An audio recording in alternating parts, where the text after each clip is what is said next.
Hello again. I am Justin here with Justin Travel. I am your host. I've been to 55 countries and counting so far as a digital nomad. Like many other long-term travelers, I started as a backpacker, couch surfing, literally sleeping on floors and couches, and was fortunate enough to be able to transition into actual remote work over time. And so the goal today is just to hopefully help listeners out there, other hopeful digital nomads, anyone who's trying to pursue this kind of lifestyle. And hopefully, today with Bernadette, she'll be able to give you guys some insight, especially in the current job market. And what we're talking about today is not only for remote workers, but really anyone looking for a job. As many of us know, that the current job market is a little bit difficult. And so Bernadette is actually a senior recruiter, so she's worked for many top companies as a recruiter. So she's more familiar with the ins and outs. Hopefully, you can leave today with a little bit of knowledge that will help you succeed in this field right now. So, again, Bernadette is a senior recruiter. She actually, with her knowledge, is now a founder of Career Debt.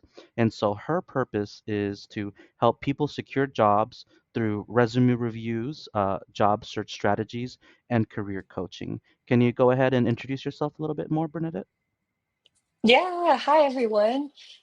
It's so great to meet you, and thank you so much, Justin, for having me on your podcast. I'd love to start by sharing a little slide about who I am to give you some visuals. So, I'm Bernadette, like Justin mentioned. Before we get into my career and what I do, I would love to tell you a little bit about who I am. I am a first generation college graduate, which means I navigated both the career and academic spaces with little to no resources, mentors, and guidance. And because of that, I decided to pursue tech and recruitment. That's been my career path, how I fell into that. I'll get into it. By nature, I am a type 3 on the Enneagram, which is the achiever. I am an ENFJ, which is the protagonist on the Myers-Briggs personality test. So, love anything extroverted, adventure related, which is why I became a digital nomad, which I can cover more about later. Yeah, thank you for that. So, many of us currently, including myself at a time, have just been struggling with the current job market. So, for my listeners and friends, many of you guys know I had quit my regular day job about 2.5 years ago to travel. That 1 year planned travel turned into 2 years. Luckily, throughout that Yes. time, I was able to find some freelance short-term contracts. I was able to teach a web development boot camp, but not everyone has been so lucky. And so this job market continues to be difficult. And so, what has been your personal experience with that so far? It's been so tough. I survived three, which should be four. I should scratch it off and put four layoffs now. Four layoffs, four hiring freezes. I actually, in the past year, I lost two jobs in 1 year. And I thought, is this a sign from the universe saying that I should just be a digital nomad and travel the world and start my own company? So I did all three, which is a little insane. We could kind of backtrack and start one for each of you if you want to try that. But anyways, yeah, it's been a tough market. And so a little bit about me. I have a decade's worth of experience as a senior recruiter, and I'd love to spend the rest of this podcast sharing all the insight I've learned. I've worked across top tech companies at every stage of a company's life cycle, from pre-seed startups to Fortune 500 companies. I also pride myself in having a diverse set of experience as a recruiter working at different types of industries. I have experience in education, healthcare, and finance as well. Yeah. And yeah, as a recruiter, I always love to share this slide because it's just so wild, right? In this time that I've spent as a recruiter, I've reviewed over 5,000 resumes, which means I know exactly what recruiters are looking for on your resume, on your LinkedIn and cover letters. And of those 5,000 resumes, I've been on 3,500 interview panels during the recruiter screens, as well as designing these interviews for their hiring managers to conduct and for the on-site interviews. Of those 3,500 interviews, I've sat on 300 hiring committees. Have you heard of a hiring committee before? I don't know if anyone knows what it is. I think we briefly talked about it before. Or at least my understanding would be the assumption that there's a few people in a group that are looking at the same set of resumes and they kind of get a yes or no, whether that's going to continue down to the next level up. Yeah, and it's insane because 80% of the time, these people reviewing your resume have not been on the interview panel, so they don't have any knowledge of your expertise or skills or communication skills. And a lot of this is due to bias to reduce bias in the hiring process, but it is our jobs as recruiters to be advocates for you in these hiring committees. So I'm here to change the narrative of recruiters being your partners and liaisons throughout the career journey. So, in summary, it's so insane that of those 5,000 resumes, that led to only 130 offers in my entire recruiting career. So, I have holistic experience from negotiating offers, from compensation to benefits, working with finance and whatnot, and navigating the political landscape of corporate companies. Hmm. And the reason I bring this up is recruiting, like job search, is a numbers game. So, the higher the top of the funnel, the higher the chances of you getting a job at the end of it. Yeah, I'm trying to do And the so, mental math now, and just based from top to bottom, and for those listening in, you don't see this graphic. It's an upside down pyramid with the larger number up top, 5,000 resumes, all the way down to the smaller peak of the upside down pyramid, being 130 offers. And I did some quick math. That only accounts to, and this might be a little wrong, I think I got it, 2.6% of people getting a job offer out of and that's outside yes. of that's not saying, oh, Bernadette only gets people 2.6% chance of getting a job. No, this is out of the statistic that could be related to any other recruiter. That's just how competitive it can be. 2.6% of those resumes resulted in a job offer, and that may look a lot lower even currently in this landscape. And that and that kind of brings me into the next question, like how can we stand out? Like even one personal question that I have is how important are what's it called, cover letters? Because I actually skip that a lot of the Yeah. time. Oh, that's a great point. And I will get to that. That's actually a really good question. I just wanted to end with a little Mm, bit about, what I offer, and I'd love to deep dive. I have a whole workshop actually dedicated to building out what I call is your tools for success. So cover letters, your LinkedIn and your resume. So feel free to check out my website. And at the end of this, I'll have a QR code for that and we could deep dive into that. But before I touch on that, because of the years of experience I spent in recruitment, I decided to start my own company, Career Debt. So I'm Bernadette. I started Career Debt. And if you're not in the slides at that right now, it's spelled career.dette. And the play on words is build success, not debt. Oftentimes, when we think about getting a job, we think about, okay, I want to make six figures when I graduate college. But the reality of that sometimes is we go into debt, going tens of thousands of dollars invested in student loans, and we get a career maybe that just doesn't align with our goals. Or maybe we're working a 9 to 5 job, but we're not satisfied. So debt could look like a lot of things. It could be a lot of time spent in areas that don't fulfill us. It could be monetary restrictions. So my goal in starting this business is to help you align with your goals and your areas of opportunity and leverage your skills to find those opportunities in the market. And I do that in a few ways, from resume, LinkedIn, and cover letter reviews, like I mentioned, but also strategic interview preparation and career coaching. So, why don't we circle back to your question there, Justin, because that's a very common one. So, your question was, how should you structure your cover letter, right? mhm. And what do recruiters look for? What I actually would like to challenge is that cover letters are a little less utilized, especially if we're talking specifically within the tech industry. Your LinkedIn will actually serve as your cover letter. Your LinkedIn is actually the new digital forefront of expressing yourself as a candidate. And it's not a one-dimensional document. It can come to life. You could have videos, you can have engagements. And so that's why I put such a huge emphasis on your digital engagement on social media and LinkedIn. But to cover letters specifically, I would say would highlight a few things just to answer your question more directly. While your resume is a summary, right? It should be one page, it should be concise. Your cover letter is a way to tell your story. So your cover letter would encompass how your resume translates the job. So oftentimes in a cover letter, you'll have a few paragraphs stating your skills, and then the body paragraph would demonstrate why the skills on your resume would translate well to a job. So for example, if you're a software developer applying to a senior software developer job in a tech startup, while your resume will list, okay, I've coded in Java and C++ and just binary things, your cover letter would tell a story of, oh, because I deployed a project end to end and I've utilized these skills, this is why I think it would be great at X company. Hmm. So that's kind of the differences between the two sources. Yeah, that makes sense.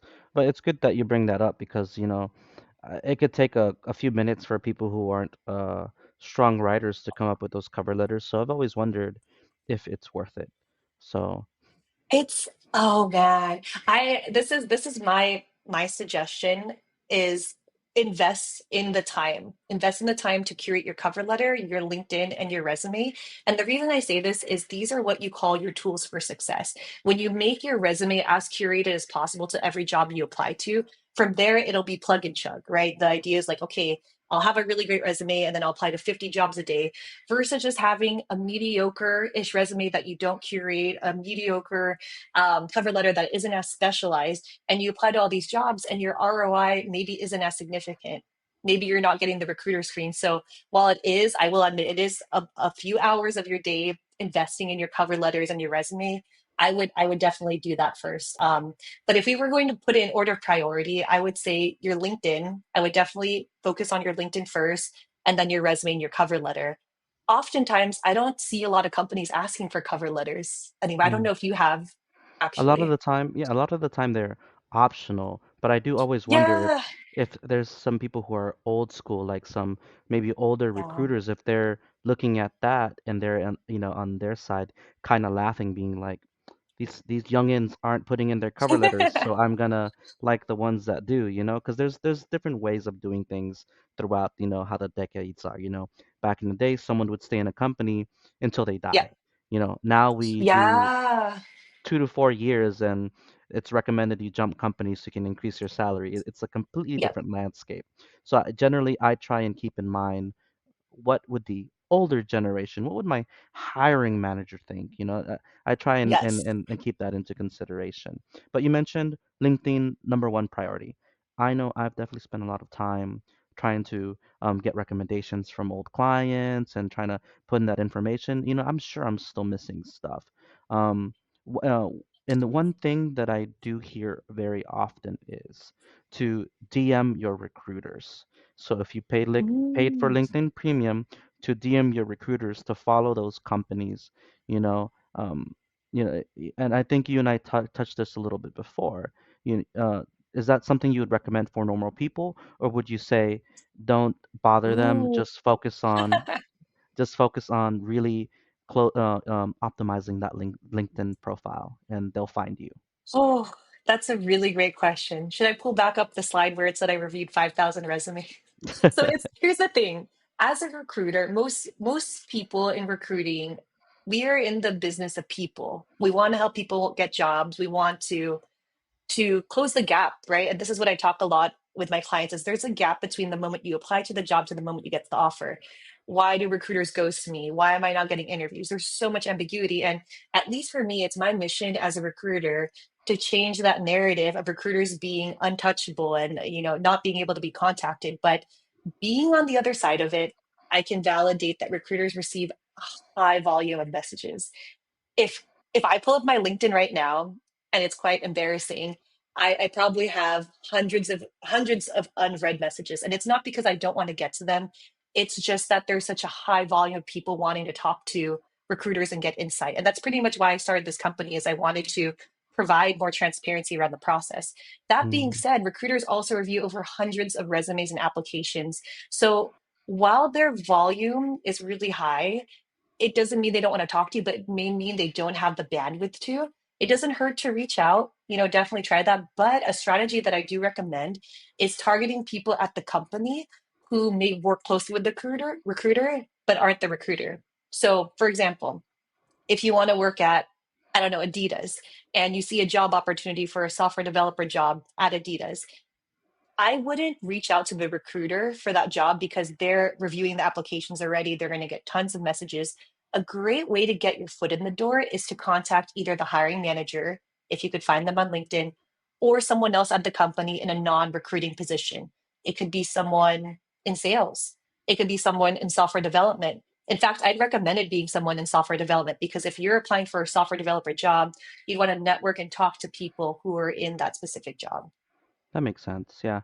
I mean, if I were in that position and someone messaged me, I'd be like, "Oh, this person is kind of cool. They're really interested in working here that they took the time to talk to me, a developer of this company." I think that's a really good point, honestly. I might have to try that myself as well. Um, so let's go back to the basics. We're looking at LinkedIn. What are the basic things that people can do to, optimize their profile? A good professional headshot, let's talk about those Yes. those little things. Just a few points. Let's just say four points. Yeah, I love that. What are the top four hacks? The first thing, yes, your headshot. I've seen so many people been creative and they'll have, if you don't see this on video, I'm like doing a cool pose where they're in the mountains and they're posing and it's cool and it's artsy, but I don't see your face. You're kind of blurred out or you're far away. That's great for maybe Instagram or something else. But we have to remember though LinkedIn is evolving into a social media platform, that it is still a professional platform, which means to your point, there are still quote unquote old school recruiters or other folks who prefer more of a professional settings on LinkedIn. And I don't mean it has to be typically you have to wear a suit and tie or Hmm. be not be able to express your personality. Definitely do your research on the industries if you're applying to. If you're applying to more corporate settings, more law firms, finance, big investment firms, then that probably is the way to go. More black and white, neutral colors in your clothing, and maybe in that type of profession. If it's tech and more artsy positions, it's not as important. But the more fundamental part about your headshot really is that it needs to be framed in a way where we could see your face and it's not blurry. And to add to that, LinkedIn has this really cool feature where if you're open to new job opportunities, you could put a banner that says, I'm looking for a job. I don't know if you've seen that. I have, yeah. So I'd recommend that. And there, I actually had a conversation with a friend who is going through a job transition right now. And I don't know if you've thought about this too, Justin, but there is this concept of if I put that green banner on my face on LinkedIn, does that come across as desperate? Mm, I would have that You question.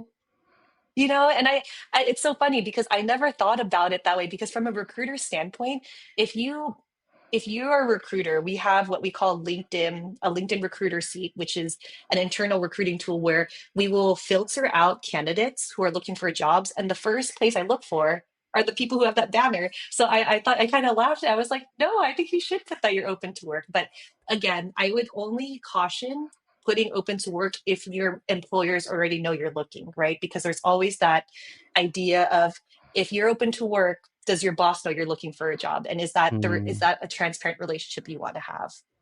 yeah, that's very fair. Yeah, I would say if generally if I'm thinking of looking for work, I wouldn't announce it if I'm already in the job. Because what if they find a reason to let go of you? Whether that's legal or not, I don't know. I'm not a lawyer, but yeah, good point, good point. Oh, but there's a way I forgot to mention. I found a hack. There's a setting on LinkedIn where you could say you're open to work, where only recruiters could see it, and so your Mm. manager and your team doesn't have to know. So you can have the best of both worlds. Yeah, I'll definitely utilize that in the future. I've definitely seen my manager or a boss Yeah, when I was at I won't say names, when I was at a previous yeah. company checking me out, and I'm like, okay, gotta Hmm. be careful what I post here just in case. But yeah, No, that's it's great. funny. I had the same thing happen. It's funny when you work in recruiting because you learn these things. And so one time I was so in recruiting it's called sourcing when we look for candidates on LinkedIn. And I saw one of my managers, I'm not going to say what company or name, but he had the banner and of course he was my manager. And of course I started thinking, is he going to leave us? Is it... So it's funny when you're on the other side of it. It kind of depends where you are. Did he end up leaving? No, he didn't. So I don't know why he had that Maybe just dipping his keep toes, dipping his toes, checking out other things. yeah, or forgot to remove it. That'd be something. Yeah. Yeah. Okay, so we talked a little bit about LinkedIn. Let's go over a few resume tips, and I'll talk a little bit of what I've heard of. like the rumors, and then you can maybe confirm or Yeah. deny based on your experience. So I love gener that. mhm. So generally we're told you want to keep it very simple and spaced out in one page. You don't want crazy colors or anything like that, especially nowadays with these AI resume readers and stuff. You want everything to be read very easy. You want to include dates, relevant companies, like if you're looking for tech, you might not include your high school job at McDonald's. Maybe you skip that. Um, that's what was it? Yeah, make sure you have a list of all the skills that you have, but don't include a bunch. Do not include a skill that you would not be Mm, able to answer a question about. And that's something I was mm, guilty of before, where I was asked a specific question over a technology I handled very briefly, and I just drew blank. And that definitely, mm. I knew leaving that interview, I was not getting that job, because I did not know that thing that I claimed that I knew. Um, Did you get the job? I'm curious, or at least an no, interview? Okay. no, Sometimes yeah. it happens. I was like, oh, okay. Sometimes I do think my personality sells in an interview. I think Yes. if I'm able to just get that in-person interview, I feel like I'll get the job. But even now, it's these auto rejections. Yeah. Oh, man, you are preaching to the choir here. I can go on and on about resumes. I even have a specific resume building workshop for those of you who are interested. So, resumes. You do want it to be one page unless you have the average rule of thumb in the industry, unless you have more than a decade's worth of experience, and those experiences are specific to the job you're applying to, then maybe go one and a half, no longer than two. And the reason being is recruiters will spend 5 seconds looking at your resume. Of those hundreds of resumes I look at in a day, I will spend 5 seconds. So a lot of people will say, okay, then Bernadette, why am I spending hours and hours creating this resume and format and making these skills look great if you're only going to spend 5 seconds? And I'm like, well, it's because I will look for specific buzzwords, specific qualifications, specific things from the job description that should be matched on your resume. And so the rule of thumb I typically have for people revising their resumes, have the job description. Like you mentioned, have the job description hand in hand while you're editing your resume. And if it doesn't match more than 60% of the qualifications on the job description, and we're talking either technical skills, behavioral skills, qualitative skills, you're probably maybe going to have a very slim chance of getting that recruiter screen. So the Mhm. goal is to make it as specific as possible to the job. The second piece is keeping it concise. So one page because recruiters don't spend a ton of time looking at it. And I think you did touch a little bit on formatting. So black and white, keeping it simple, keeping it professional. There are a few resume templates there you can find online. I would say the simpler the better. A lot of ATS, applicant tracking systems, and CRMs will almost boot out certain formats that don't work. I know PDFs are typically the ones that are accessible across those platforms, so I'd recommend keeping it in a PDF format. Okay. And I think you briefly said this, uh, quantitative. So what is quantitative in the scope of a resume? What sort of numbers? What data are we talking about? Yes. When we think about our resume, we think about the art of storytelling. It's the art of selling yourself. So I was working with a client, for example, and her resume was great. She had really great experience, but what she did was she was just listing things she did. So she said, I did this project and I did that project and I talked to these people. And I said, that's great, but what is the impact? What is the story you're trying to tell? When you think about the art of communicating in a way of painting a picture, you want your audience, aka the recruiter, who may not be a subject matter expert in software engineering or tech or data science, to understand. And how can they understand that? Data, using figures. How many people did you work with? Add details of their roles at the company. Were you working with senior directors? Did you mentor junior developers? Adding figures as well as descriptors in terms of accomplishments, whether you were able to deploy a project and it reduced latency by 10%. Adding those figures will help paint that story to help recruiters and hiring teams understand your impact. Mm. And if I don't know those numbers, is it still suggested to try and include something to the best of my knowledge, or should I just leave it alone? I would use it to your best of your knowledge, right? We don't want to fabricate our resume. We don't want to lie on our resume, but we do want to demonstrate our impact. And a great way I recommend doing that is if you're working in a full-time job right now, keep a running document.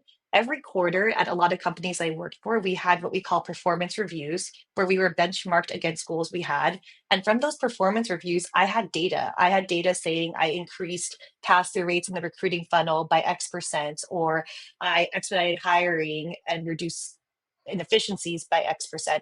And from that, I would feed that into my resume. So if you haven't already, start reflecting. I know it can be a little tedious, but over time, that will help build your resume.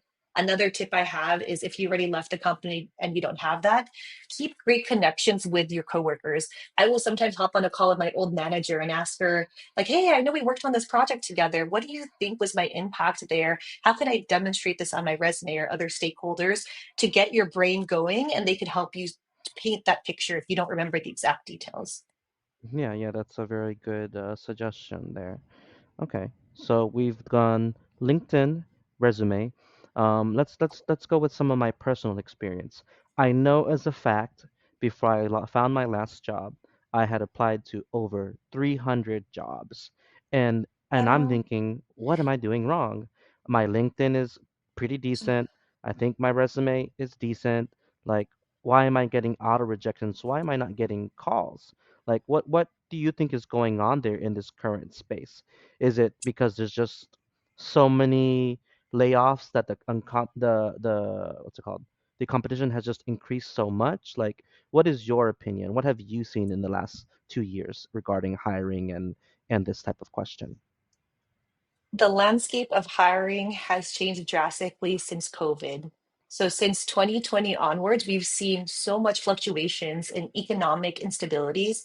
And if we're talking specifically within the tech industry, we see these large companies within FANG, Meta, Amazon, Netflix, and Google change the trajectory of hiring. In 2020, there was an influx of COVID happening, which led to the first hiring freeze. 2 years after that, we saw trends of companies laying off people because they overhired. And Yeah. so the common, if I had a crystal ball, I wish I could tell you that this will end someday and this is the right time to apply and find a job. But the common theme really is a lot of job insecurity. Mm-hmm. A lot of times people will apply to hundreds, sometimes 200 jobs and not even get a recruiter screen.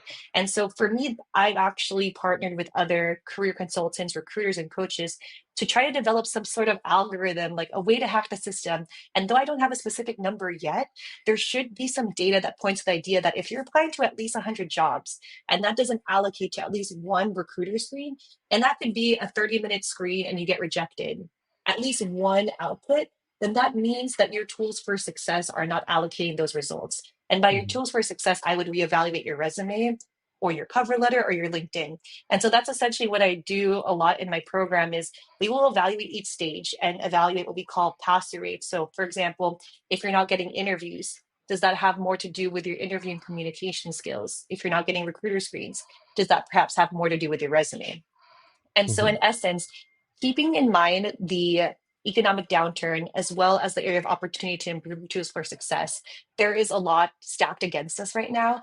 I think the last time I checked, the according to the Economic Bureau of Labor Statistics, for every two people that are unemployed, there's only one job available in the US. Wow. So there is both a scarcity of job opportunities and an influx in the number of people unemployed, drastically increasing your competition. Right. Yeah, that makes sense. And I think with the utilization of AI and all these one-click applications and a lot of these um, job listing boards, I think that's what makes it extra competitive. Actually, I was Mhm. exploring my own LinkedIn network because, uh, a company I used to work for just had a massive layoff. So I'd see my Yeah. friends posting about it, and I was like, what's going on? Let me go on LinkedIn, and I see all these posts. Oh, I enjoyed my time working XYZ, da da da. Oh, But in between all those posts, I found one that really piqued my interest. It was this guy oh, who actually paid attention to his job applications. I think he applied so something between 200 and 300 applications, and I wouldn't say he figured it out, But, one of the questions I asked him is, do you have any recommendations on a particular platform or method that you feel led you to a increased rate of callbacks or recruiters Hmm. reaching out or something other than an auto rejection. And what he specifically told me, and you may or may not agree, is that, and I think I kind of agree, is that more than likely the one-click applications will Hmm. result in lesser job opportunities for that person, Yes. and I think that's Yes. because how many people can just press a click? Thousands, Yes. tens of thousands versus something more manual, cover letter, going to an external website. And so I found that to be very interesting, and I'm actually going to implement that strategy myself. Yes. Hmm. Conduct an A/B test. Conduct an A/B test and say for the first 10 applications you apply to easy apply versus the 10 applications, which is a pull-on application, does one yield a higher ROI? And in my experience, it's the longer application. So I completely resonate with what you're saying, Justin. As a recruiter, I actually would post jobs on LinkedIn, and after the first 100 people, I will shut down the posting because there's just such Mm, a high volume of people applying, and the high volume of people applying will go for the low hanging fruit, AKA the one click. I just upload my LinkedIn. I don't even have to upload a resume. And so it's interesting because if you are strategic and apply to jobs, where if you think about it, people will not want to spend time uploading their resume. And like you mentioned, going back to the cover letter, uploading a cover letter, you could actually create a competitive advantage for yourself and place yourself in situations where there is not as much competition, and that pocket of opportunity can actually yield higher results for you. yeah, that makes a lot of sense, honestly. And that's something that I've brought up to you is, and what some people are surmising in the industry is a lot of those one-click applications are something called ghost jobs. Jobs that don't really exist or they're not looking to staff, but they're just gathering that data, and it's kind of made to make the company look good. And so these Oh my job goodness. These job listing boards really empower these companies to do this. And so, it's a hearsay. It may not be true. I've heard some statistics thrown out there, but we can't believe everything that's in the internet, right? But I think one thing that I've personally started to look for, apart from maybe Mhm. skipping some of those one-click applies, and you and I talked about this before, is really filtering. Because as I look up, let's Mhm. say, full stack developer jobs in Austin, um, I might have accidentally applied to a job that was there 3 months ago. I wasted my Mhm. effort there. So really Mhm. filtering out by that posting date, maybe some other filters, it's something that you really have to pay attention to. Uh, what are your thoughts regarding Yes. that? You know what's crazy to me? I've never heard of ghost jobs. And I'm not just saying this to defend recruiters and the industry. I just, in my decades working recruiting, and the companies I've worked for, to my knowledge, maybe they did and I just didn't know, but I've never posted a ghost job. I just recently heard about it, and it's frustrating, honestly. Imagine like you're a job seeker and you're trying to apply for jobs, and you apply to something, and it's just, again, recruiters already have a notion of ghosting, and here you are getting ghosted again. So I understand the frustration there. At the same time, I also understand from a company standpoint their strategy to brand and strategize and market, though we can get into the debate of whether that's morally correct or not, but that's not the point. Yeah, So how to filter out, right? How to filter out these ghost jobs. So easy apply is a great way to think about it. If it's easy to apply, there's a higher likelihood of it possibly being a ghost job. or Now just that's higher not to say that competition. yeah, higher competition. It's not to say that every easy apply is a ghost job, but you could also suss this out by checking out the posting date. Has this job been open for months? Has it been very inactive? Is there not a lot of people applying? And also cross-referencing the career site. Look at the career site. Is this job even on the company site? And the people who follow or work for the company, could it be a fake company that's just data mining? Hmm. Yeah, and that's definitely something I've looked on. And because I see, it'll generally tell you on LinkedIn like who the hiring manager is or who that contact person is. And then like the logo is very unprofessional.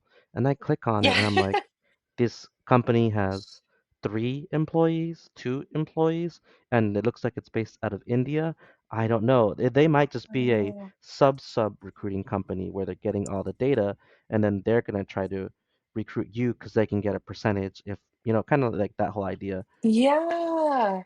I yeah, honestly, I would definitely check your resources for that. And as we talk about this, this brings up a new topic of scam jobs. There are Mm, so many jobs that will scam you. Either they'll ask for you to pay to interview. There was one client I was working with where she said, "Yeah, the company asked me to download software that I have to pay for." And I told her to report it to the FTC. That's actually a really great resource. So if you come across any scam jobs or if you're skeptical about it, go to the FTC. It's consumer.ftc.gov. It's the Federal Trade Commission on Consumer Advice. This is a US based federal website. And so you could report fraud. You could actually come on here to review websites that are fraud. And this could be a good way for you to look out for those opportunities that could be fake. oh yeah, that's a really good resource. Yeah, I've seen some job postings where they're like, you must have a passport and you must give us a Oh, scan of the passport. And I'm like, I oh, get it if you're an international worker and stuff, but I don't know, some of these requirements seem sus, You must have a Google Voice number. I'm like, that definitely sounds like a yeah, scam, like why? Like what are they gonna need that for? But yeah. and that brings me actually back to something that we had briefly talked on before. And even I had a conversation with one of my friends recently. He was applying to jobs and he was very excited. He thought he was for sure gonna get it. And then he got ghosted. Like why does that happen? Why do you think that happens? Oh no, I want to apologize on behalf of all the recruiters. No, I mean, I do. I'm very passionate about this because before I even dive into this, I want to talk about how I got into recruiting because I myself was so frustrated as a job seeker. I just graduated college and I was applying to hundreds of jobs and I didn't even have the decency to get a rejection. I got nothing. And I talk about this in my TEDx about how I became a recruiter, and so it became my goal to be a recruiter undercover and just understand the job itself and why they do this and use that knowledge and actually pursue my real job. Because for me, I didn't go to school to become a recruiter.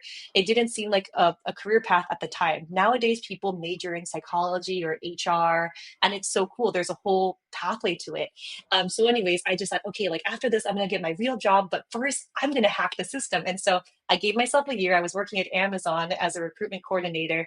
And afterwards, I just fell in love with it. All of a sudden, rose colored glasses came on. I forgot about all of the rejections and ghostings. And I was like, I'm in here for the people because I want to make a difference. And sadly, not every recruiter has that.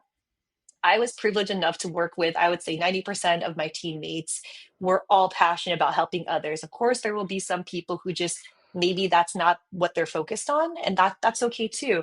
But the short answer is in my time spent as a recruiter, which by the way became my career path because I just loved it so much, is that recruiters have a lot going on behind the scenes that we don't know about. So I showed you the 5,000 resumes, right? So in a day, some recruiters will spend their whole job, 8 hours a day, is just reviewing resumes, is hundreds of applications a day. And naturally, like any other job, things will slip through the cracks.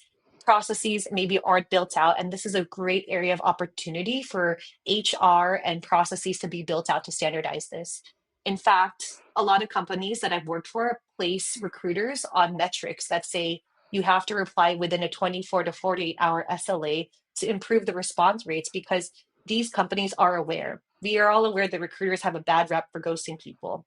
So just know that it's a combination of just high volume and process improvements. But I will also say, being on the other side as a recruiter, I will have candidates who will give me feedback saying, oh, Bernadette never responded to me. I really love the interview process, but I never even heard back. And I remember there was a quote one of my mentors gave me where he said, sometimes people know the answer, but they just don't like the answer. And Mm, so for this, I check my inbox because I actually pride myself in like responding to everything. Like I want to be on top of it with my candidates. And so this candidate, I actually sent them an auto rejection. And that auto rejection possibly went to their spam, or because it wasn't from my exact email, they thought, oh, she's ghosting me. And this has happened to quite a few of my other recruiting colleagues as well. So the sentiment to job seekers too is to also understand that the message that you may be getting may not be directly from your recruiter. It could be an auto rejection, but that is our way of responding. Could it be done in a better way? Yes. I had know phenomenal recruiters who actually call. They will actually call all of their candidates and personally tell them, like, hey, I'm sorry we can't move forward. Here are the reasons why. Sometimes we can go in detail, sometimes we can't due to legalities. But that's honestly why I started Career Day, is because I want to bridge that area of transparency and inform people of how you could partner better with your recruiters. But that definitely is a common thing, and it's Yeah. frustrating. I'm glad you were able to give us an answer for that. I think that'll definitely help people understand a little bit better. Okay, so Yes. let's say I optimize my LinkedIn, my resume is solid. Maybe we even had a session with your services. But then I realized, you know what? I don't really want that job or career. I just want a job. Maybe it's time to make a change. What are some ways that you would personally recommend that people can start looking into? Maybe what fits them best? Because I'm sure you'd have to restructure your whole LinkedIn, try and explore other Mm, career paths. Like you said, because you mentioned even for yourself, this was supposed to be something temporary, and you fell in love with mhm. it. It's not something that you had originally thought for yourself. So you've gone through that career pivot. So what are your recommendations? Yeah, it's so interesting. I feel like, especially as I'm traveling and I'm meeting people specifically outside of the States, it made me realize that it's both a cultural and generational thing. Cultural in a sense where there are people I know from South America or Asia or Europe where they've had at least three different career paths. And I mean, they were a chef and then they became a graphic designer and they became a software developer and they made those seamless transitions. And generational in a sense where our parents and our grandparents, they have one career path and they stay in that career path for decades at a time. And so for you and me, it's interesting because for millennials and Gen Z, studies have shown that we'll have an average of three different career paths. Mhm. And it's quite exciting. It's quite exciting to think in our entire lifespan and a huge majority of our life we will spend working. So pursuing different avenues, whether it's a creative field or a technical field, and learning new skills will only strengthen your case if you're transitioning into something else. So I actually wanted to turn it around to you, Justin, because I know you also went through a few transitions. So tell me a little bit about what you were first doing and what you're doing now and how you made that transition. Gosh. Well, I went to school for computer science, and ironically enough, I was actually one of the worst computer science students in my high school class. Even my professor would tease me, and I hope you can see me now being successful, sir. I won't call you out, but even I'm surprised I made it this far. Like, You because can chip on our shoulder. We need that. yeah, there was just these handful of students that were just like they're definitely going to be in Yeah. Google and Apple. They're just Yeah. geniuses, and it was hard to it was hard to take that pill and swallow and say I know I'm a lesser developer, but I think I didn't give myself enough credit. But I digress. So I studied computer science. And something that we both talked about is I have a travel blog. So initially I always thought, how can I travel? What can empower me to travel? So during my college years, I actually did quite a bunch of different things. Career wise and just experimenting, I bought and resold electronics. I started working on an Etsy shop. I did freelancing on Mm, Upwork. Almost everything that you could find when someone yes. Googles how to become a digital nomad, I may have tried it. Yes. Instagram, social media, but really the biggest pivot was after my 5-year term at a Fortune 500 company, again, which Mhm, I will not name because I do not want to get sued. Um, mhm, and quitting my job for 1 year, I did struggle to find work, you know? mhm, Luckily, I had built my backup system with my freelance mhm, career, right? And so, I've used Upwork, Fiverr, all these multiple platforms to build out over the years. And luckily, with my experience as a developer, as a client, and a what's the word? And a freelancer, I've been able to wear both hats. And so as I continued applying and applying and applying, I actually transitioned to not just being a freelance developer, but becoming a boot camp teacher. Uh, Yes.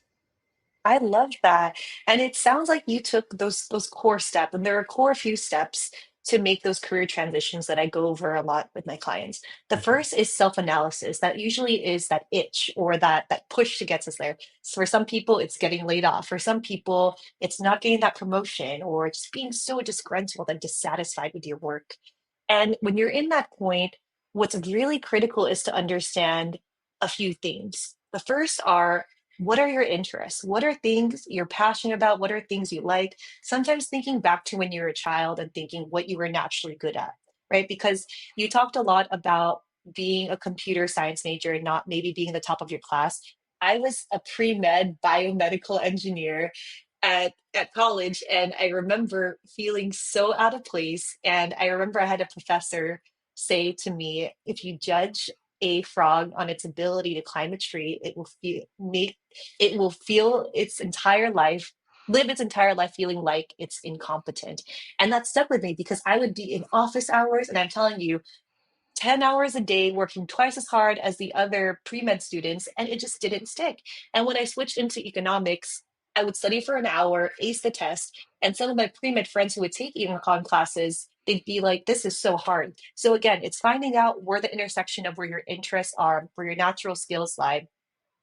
I know our parents really put into our mind that you can do whatever you want, you can do whatever you put your mind to. And while there is discipline that goes behind this, there is a strategy in finding your competitive advantages, right? If you're 4'11 and want to be an all-star basketball player, you can try it, but you may succeed in other areas. I'm not saying you shouldn't try it, but think about areas where you could increase your likelihood of success. yeah. And the last part of self analysis is always, where can you improve? What are areas that you can improve on? What are gaps? And a good way to figure that out is to take a personality test. I mentioned I'm an ENFJ in the Meyer Briggs test. There's an Enneagram test that tells you your type. And a lot of companies will use this in their job search process to see if you'll fit well with the company culture and the employees. Actually, at some companies I work for, every quarter we would take that. And based on that, they would give us certain projects. So definitely do that work. And from there, when you identify your skills and your areas of improvement, you will then move forward to identify what we call the skill gap. And that is the gap between what skills you have and what skills you need to apply to that job. And I go over this very in depth in my career search session if anyone's interested in that. And Mhm, a lot of us have a skill gap without knowing it, right? If you want to apply to a marketing job and you have social media experience, which is very relevant and transferable, but what exact skills are missing? Could you go to a boot camp? Could you do Udemy? And from there, the next step would be identifying companies that are willing to pay to close that gap. There are some companies who will sponsor you to take these courses to help increase your human capital and your knowledge. There are some companies who are willing, like you mentioned, pay for freelancers. So look for ways to monetize the areas of intersection of what you love to do and what you're good at. And to segue into that, there's a Japanese philosophy called Ichigai Ichigo. I think you heard of this too, Justin. yes. And it's the intersection of where your strengths, your interests align with what people are looking for. So if you think about that in a Venn diagram, it's like three different circles coming together. And that middle point is a sweet spot where you could make money doing what you love and what you're good at. I I actually just finished the book. It's called The Book of Ichigo Ichigai, The Art of Making the Most of Every Moment. It's by Hector Garcia and Francis Morales. If you want to learn more, I recommend checking that out. Yeah, that's awesome. And and some of these points that you mentioned actually got me thinking, like especially boot camp and Udemy. So many people might assume, oh, he went to university for computer science. Of course he's going to become a developer. And actually, a lot of what I do today, freelance wise, I did not learn in college. I learned it Hmm. literally off Udemy and just learning for myself. As I built my travel blog on WordPress, I was like, oh, I can do this. I wonder if I can, this was just a personal passion. I wonder if I can find work. And that got me into Upwork and I started getting jobs. And I was like, wow, now I'm not only am I learning how to improve my own brand and my own website, now I can help other small businesses and other bloggers do the same thing. And similar to your self-analysis, at some point I was literally staring at the screen, looking at these Yep. jobs and being like I want to work and I don't want to work. I just want the money. I'm sure a lot of us think like that Hmm. sometimes, and Yes. I was like, okay, looking for full stack development jobs aren't going anywhere. Okay, React, Angular, and these are all different parts of web development. I was like, okay, what other skills do I have that I could utilize? And actually, I was very fortunate. I was talking to a friend who had just worked for a boot camp, and he mentioned, oh, they have roles available for what's it called, for full stack developers. And I was like, during university, I was a mentor to some people, and I've always loved teaching people. Let me give this a shot. And luckily, it worked out, and it's something that I enjoy doing, and it aligns with my current goals. As a digital nomad, I want flexibility. For this job, I do it 4 hours, 3 days a week. It doesn't take too much time.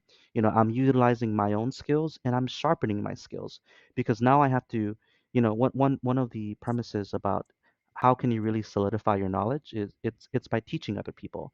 And so actually, I was able to get a 3-month contract from some of these exact things I was teaching my students. I kid you not. I went on an interview and they asked me some of the things that I was teaching them. That next class day, I was like, guys, it works. I was like, Yes. I was like, it Yes. works. Like, I literally taught you guys these things in the last 3 months. Yes. It's like I it was love that. crazy, yeah, and I love that. yeah, and it was really great. I Go on. I was just thinking because I'm working with a client right now on a boot camp. So I have a recruitment boot camp because another passion of mine is creating non-traditional career paths, creating a way career pathway for people because not a lot of people think about going into recruitment. Not a lot of people go to school for it, like I mentioned. But nowadays, people have been slowly coming to me asking, how do I build a career in recruiting? Because a lot of people don't know, especially if you work in technical recruiting, especially in startups, that recruiting is one of the most high paying jobs, really flexible. And especially if you're working in tech, you'll have the same benefits. So, unlimited PTO, RSUs vesting. One company I work for, we'd have a Friday off every week. And Wow. anyways, I'm preaching this so much because like you mentioned, there are always areas of opportunity where we could learn and grow. And so the boot camp started off with a friend coming to me just saying, hey, you've been a recruiter, I want to learn from you. And so that's when I found my love for teaching. And I'm going to post the boot camp soon. I don't know the platform. It could be Udemy, and I'll announce it on my website. But for those of you who are interested in learning about how to break into recruiting, whether you're just curious and want to have an internship like me and understand why recruiters ghost people or the ins and outs of the company, or if you really want to pursue the career path, check out my boot camp for that. It'll be up soon. And so to lead on to that, I always encourage people to be learners of life, right? The reason I went into recruitment is just to learn. It ended up being a long-term thing. For you, it may not be. So whether you're at a company right now and you could be involved in interview panels, or if you have your own company and you could network with recruiters, find a way to get involved in the hiring process because I kid you not, every time I leave a job before I transition to the next job, I ask to be in the interview panel. I ask, hey, can I interview other recruiters that are going to take my position before I put my 2 weeks in? So I can understand and be in the position of, oh, this is what people are looking for. Oh, this is how maybe I could phrase this answer. And so putting yourself in a different perspective and a lens will definitely help you stand out. Yeah, that's really great. I really like that thought. And so, let's wrapping things up. If you wanted to, and you kind of just mentioned this now, if you wanted to make sure that a person took one thing from our conversation, just one thing to Ooh, enable them for success, what would that be? it sounds cheesy, but don't give up. 0% over a period of time will always be 0%. But if you put 1% every day in, even if that's just sending one application, that will lead to 10 over 10 days, and 20 over 20 days, and whatnot. So start with baby steps, whether it's reviewing your LinkedIn and seeing what areas of opportunity or reaching out to that recruiter or that friend in the industry. Just take one little step for yourself and see how the ripples will create a bigger impact for you. Yeah, that's really great, honestly. I love that. That's awesome. So, where can people find you? I know that I'm going to put some links in the description, but what are the options? Where can people find you? Yeah, so obviously LinkedIn. I'm the most active on LinkedIn. You could find me on LinkedIn. Bernadette Lagman is my name, or you'll find my LinkedIn for Career Debt, which is career.debt, Dette. I am also offering for a limited time complimentary sessions with me. So if you're watching on YouTube, I'll have my QR code here. And if not, Justin will link it in Spotify, the exact link. So for a limited time, if you want to talk to me, if this resonated with you and you need help figuring out what you want to do or how to polish your resume, or even want to talk about solo traveling and digital nomad life, feel free to book these sessions. They're here for a limited time. I really want to help as many people as possible in this space. And just thank you all. Thank you for giving me this opportunity to connect with you all.